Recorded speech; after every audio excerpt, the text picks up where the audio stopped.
Hello everybody. Today we are going to be performing flexibility assessments. However, before we begin the assessments, we are going to be performing a 5-minute low intensity aerobic warm-up. It is not good to stretch with cold muscles, so we are going to be jogging for a few minutes to warm up our muscles.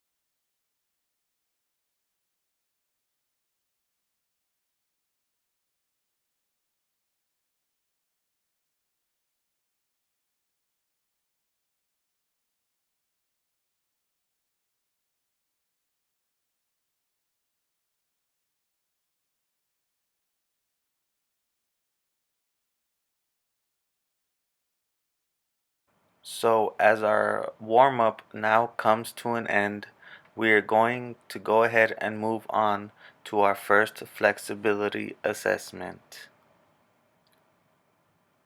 The Canadian Trunk Forward Flexion Test is an assessment of hamstring and lower back flexibility. Remove shoes and sit with feet flat against the box.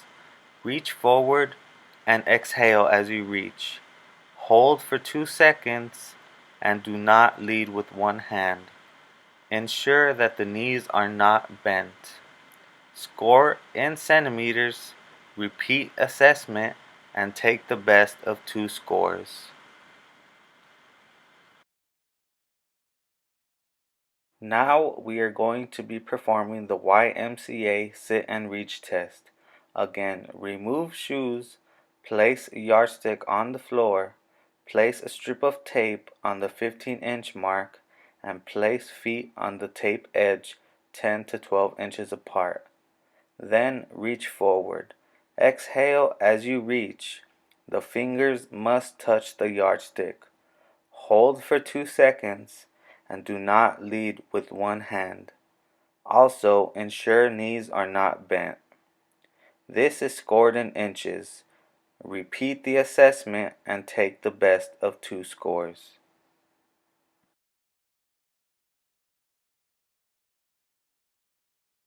Now we will perform the chair sit and reach test.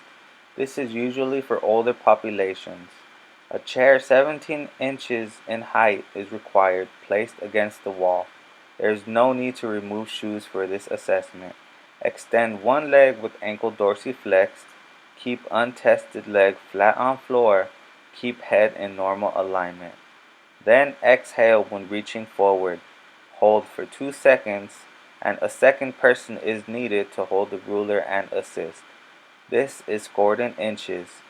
Now, the space between the big toe and fingertips is a negative score. If the fingers go past the big toe, it is counted as a positive score, and touching the toes is scored as a 0. Repeat the assessment. Our final assessment is the Thomas test. This test measures hip flexor flexibility. Be sure to lie supine, then bring one leg to the chest. If the other straight leg remains in contact with the mat, then hip flexors of that leg are flexible. This is scored as either flexible or inflexible. A second person is needed to assist, then switch to the other leg. Then repeat assessment. When classifying yourself for the sit and reach box assessment, you automatically want to subtract 3 from each value. So since I am a male the age of 22 years old and I scored 19 centimeters, my classification would be needs improvement. Now for the YMCA sit and reach test, since I scored 13 inches, my classification would be well below average. And for the Thomas test, my straight leg did not remain in contact with the mat, so therefore I am inflexible.